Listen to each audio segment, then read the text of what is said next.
Hello, this is Mars Hottentot. And this is VHS. And welcome to another episode of Brok'n Music, the podcast about broken music, the weird, the wonderful, the sad, and the unlistenable. This week, Kenneth Higney's wild 1976 private press freak folk psych curio, Attic Demonstration. Now, broken music is a blanket term, but when applied to this album, it's very literal. These songs sound broken, like Kenneth made these tracks in his attic and then dropped them down the stairs, breaking them pretty bad. But even for as fractured as these songs are, I still find them pretty entertaining and cool, if not a little sad. So, I first heard this maybe 4 or 5 years ago through the blogosphere, back when music blogs were still a thing. I guess this was in the late period of that. I found out about a lot of crazy music through the blogs, and this was one of them. This record, I heard the song Night Rider, which is apparently about the KKK, and apparently they were originally called Night Riders. The song, I can't help but like this stuff because it sounds a lot like the kind of music I was really into in the 90s, this kind of broken rock music, like coming out of a Pussy Galore kind of aesthetic, Royal Trucks, things like that. But this is from the 70s, and this guy, if you were to listen to this, it sounds like Crosby, Stills, Nash & Young, the Eagles, stuff like that. You know, this mid-70s kind of self-important rock. But it's just Eagles, played by people that don't know what they're doing. It sounds like one guy knows the song, but everybody else is hearing it for the first time, trying to play along, also recording it at the same time. And whatever gets recorded, well, that's it. That's what you get. It's really damaged, but also kind of driving and weird. The lyrics are always kind of sad throughout the entire record. What was your first impression? My first impression was that this was kind of like a John Fogerty meets the Shags. Yes. You know, the Shags had that kind of like, the tempo was always off, the drums kind of meandered and just did weird things that didn't make any sense. And to me, Kenneth sounded like someone that was not only not taught, but someone that didn't even bother to try to teach themselves. It was like he didn't even have the like a chord chart to go by. It was like he probably just started putting his fingers in different places and just whatever sounded good to him, that's what he played. So the guitar is very atonal. The beats kind of meander, and sometimes the songs just fall apart for no reason. Yeah, right in the middle. Well, it sounds like he wrote these songs in isolation, didn't know how to play guitar, but for him, it sounded good. You can tell because the arrangements of the songs don't really always go... I mean, it's always a verse, chorus, verse structure, but when the chorus will come in isn't always the same, and the band, who are... The rest of his band, we should say, do kind of know what they're doing. He's the one that really doesn't know what he's doing.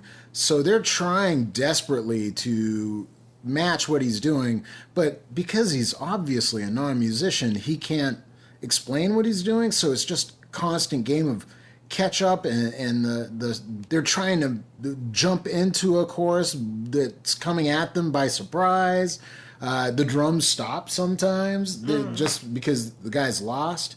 Is it Night Rider or No Heavy Trucking where it's actually going okay and then the chorus hits and that's it? Like from there, they never recover. It's just chaos from that point on. Yeah. I don't know. It's pretty funny. But we were talking about this, and I think it's really saying something. I think Kenneth hears something far more normal than what we're hearing. And I don't think this is uncommon. I think there's a lot of people that just don't hear things the same way as everybody else. A perfect example would be the people that go on talent shows like America's Got Talent or American Idol or any of those type of shows, and then they get up there and they sing and they have no talent. I don't mean to be unkind. Why did they do that to themselves? It's humiliating. Clearly, they, listening to themselves, thought that they were on par with a superstar. So what they're hearing in their heads and what's actually being displayed are two very different things. I believe that that's Kenneth Higney. Mm-hmm. So the title of the album being Attic Demonstration was he thought that this was going to be a demo that he was going to shop around to producers that might try to sell this to other performers. Right. And that someone would look at these and go like, this is a real diamond in the rough. There are some great songs in here. Maybe they're not, performed that great, but there's something there. There's really something there that we've got. Let me tell you something, and kid. even You got the Kenneth, I goods. read a later interview, said that he thought about going back and re-recording these songs because I guess in his mind that there's like a really great idea in there that just wasn't executed well enough. But if he could somehow get across what he was thinking, you would see that these were great songs. Well, I like them just the way they are. I feel like if he had done them the way that his mind was hearing them, they'd probably be pretty bad. The lyrics are, there's this unifying theme of Kenneth being screwed over by women. That seems to be the dominant theme through all this. Not all the songs, but the majority of the songs. He's either being left by a woman or a woman's trying to leave him. They've made him a fool. It's really sad shit. Yeah. It's almost goth. The funny thing for me is that the album cover has a picture of him like laughing. He looks like maybe some like really happy cross between like Cat Stevens and Jim Morrison on the cover or something. But he's laughing, and so it gives you this idea that he's like this joyful guy, but the lyrics are just really downtrodden. And sometimes you'll get a lyric that sounds happy, but then the other side of it is like not happy. Like, I'm on top of the hill or I'm on top of the mountain and you made me fall. There's always like this, ugh. The whole thing is just so sad.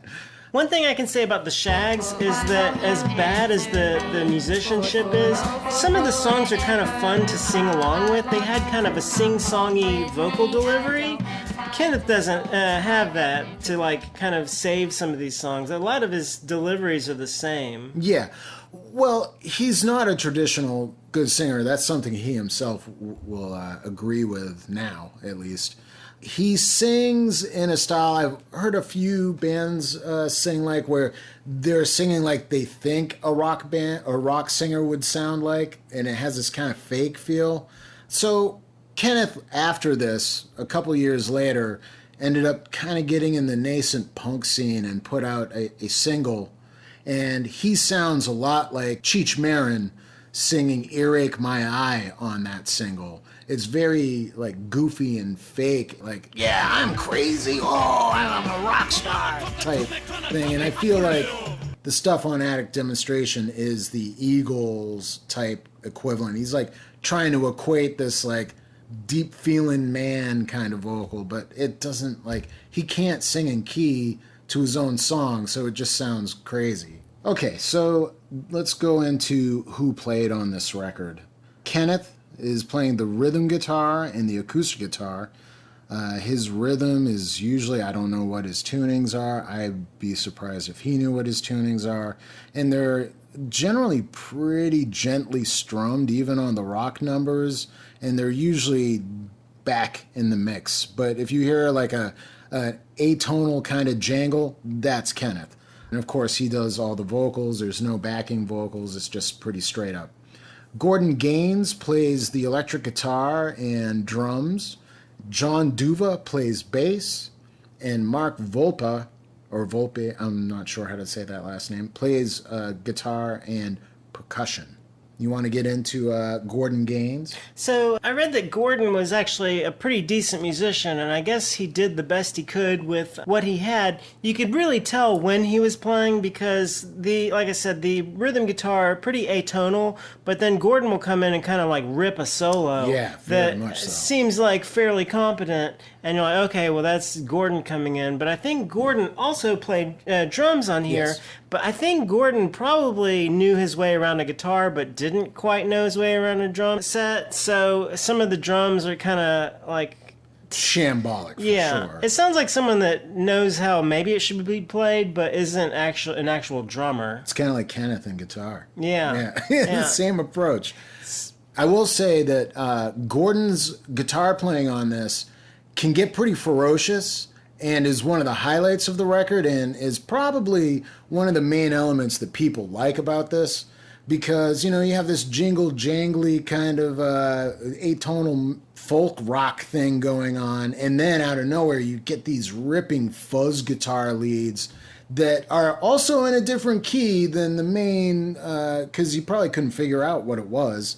So it's just this really weird psychedelic kind of atmosphere. Like I said, it reminds me a lot of Royal Trucks. It also reminds me a lot of the Japanese free psych of the 90s and now. It's very bizarre, but also pretty damn good. I like it a lot.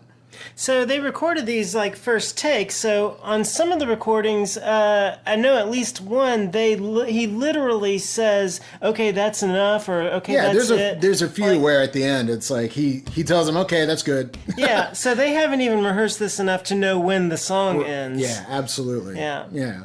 Well, Kenneth himself in interviews has admitted that a lot of his stuff was first take. I don't know if that would extend to the rest of them, although listening to it, especially the drums and the bass, I would probably say yeah. All right, so John Duva, the bass player, is just freeballing it for the most part. His bass playing is pretty out there. It doesn't really follow anything else that's going on, but it's very present in the mix, which I like. It's pretty wild. It gets funky for no reason once in a while. There's also a lot of effects that you would not usually put in this context. The songs were written between 72 and 76, but there's definitely that kind of disco rock aesthetic trying to go on like what the Eagles were doing at that time, but it's not working. So you have these like envelope filtered electric guitars that just kind of sound like squirts. Like, whip, swip, whip. I mean, I would play this stuff, but Kenneth is pretty hands-on in his own material and doesn't allow a whole lot of it on here. In fact, I don't think his entire record is on YouTube. You can get it through Bandcamp, and I will leave a link to it in the info below. But yeah, I can't actually play it for you, but yeah, it sounds like electronic squirting. It sounds kind of like a synthesizer, but it's definitely a guitar. Very random. A lot of this record. Very, very random. Another funny thing for me is that he saw himself as someone that would write songs for other performers, but a lot of times he would have specific performers in mind, like Funky Kinky, that he thought Grace Jones. He would thought, "Oh, this is going to be for Grace Jones." Yeah, it's ridiculous. And his later single was "I Want to Be King" and "Funky Kinky." And Funky Kinky was written for Grace Jones. Grace Jones, yes, disco diva who actually had fantastic taste and would be covering like Iggy Pop. Who else was it? The person that did Warm Leatherette. I'm forgetting their name. Anyway, pretty eclectic stuff. And then also No Heavy Trucking. He said he visualized that as a dance song, but the track is completely undanceable. Like, I think you would have to be really drunk in order to dance to it, and it would not even be dancing. You just kind of amble along.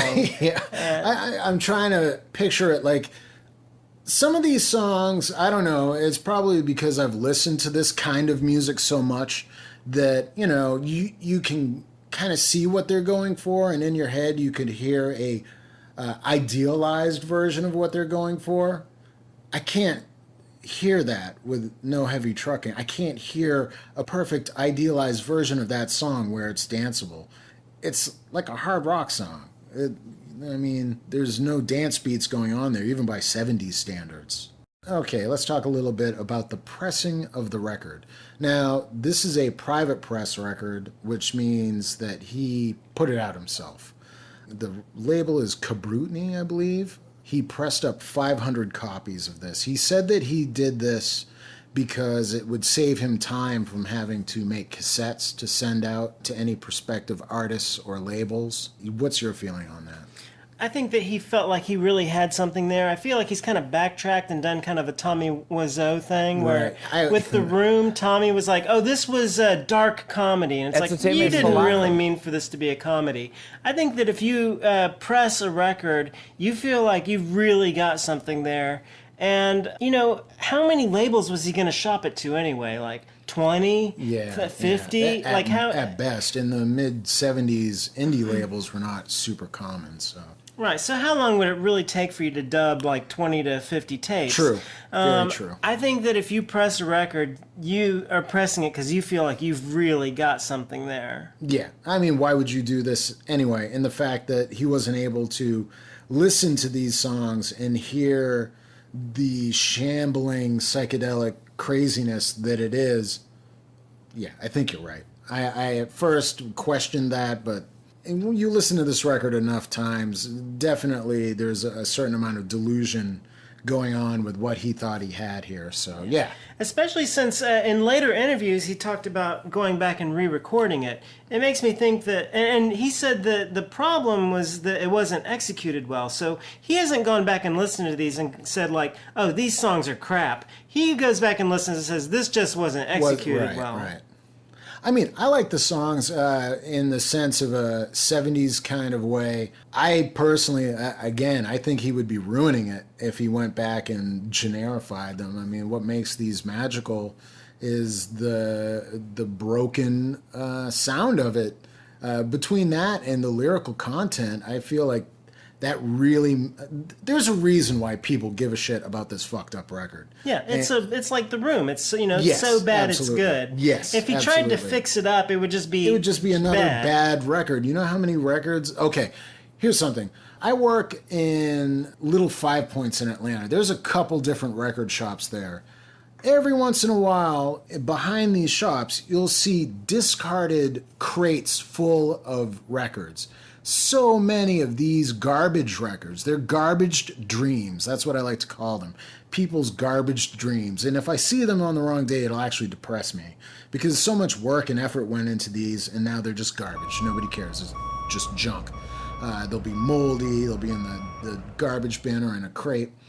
So many of them are from the 70s. Like, just garbage dreams. This was my dream, my wish. So the fact that this would survive that, I mean, that's why it survived. The way that this sounds as it is what put it up, above like another band that sounds like Bread or America or the Eagles. I mean, there's a million of them. And he would just be another of that million had he not produced like this crazy oops avant-garde statement, Yeah, I mean, the funny thing is for me, I play music as well, and for me to even try to make a recording like this would probably be hard.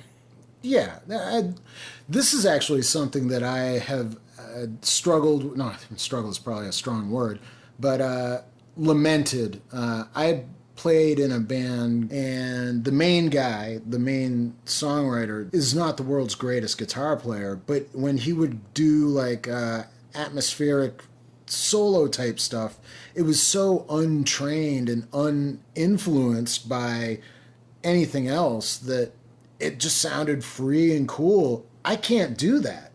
I have been playing for too long and I've been influenced, and my style is my own, but it's very much, if you listen to it, you can go, okay, he's into these groups, this artist, whatever. You can't really do that with the main guy stuff.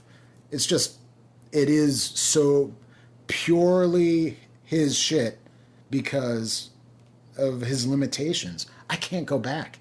I couldn't do it if I wanted to. I couldn't do this if I wanted to. And if I did, I mean, I could, but it would sound like bullshit. You can't, you can't do it.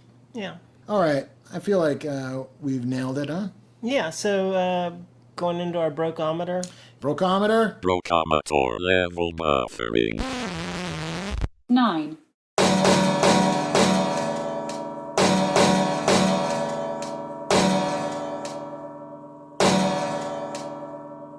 Okay, so coming up, we have all kinds of stuff. On rateyourmusic.com, there's a list called Brok'n Music, What to Cover. That's BROK''N space MUSIC, What to Cover, okay?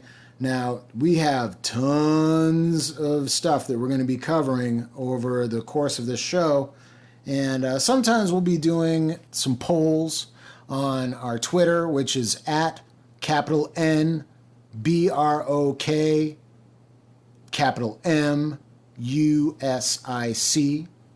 And you can go there and, see what we're up to. But, if you want to see there's probably, what do you think, 75? I don't know. Quite a few records here, and you can see what we're doing. If you are a member of Rate Your Music, which is free to join, you can also make some suggestions, and I'll hear you out. Okay. That's it. We'll see you next week.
How much longer we gotta listen to that fucking idiot?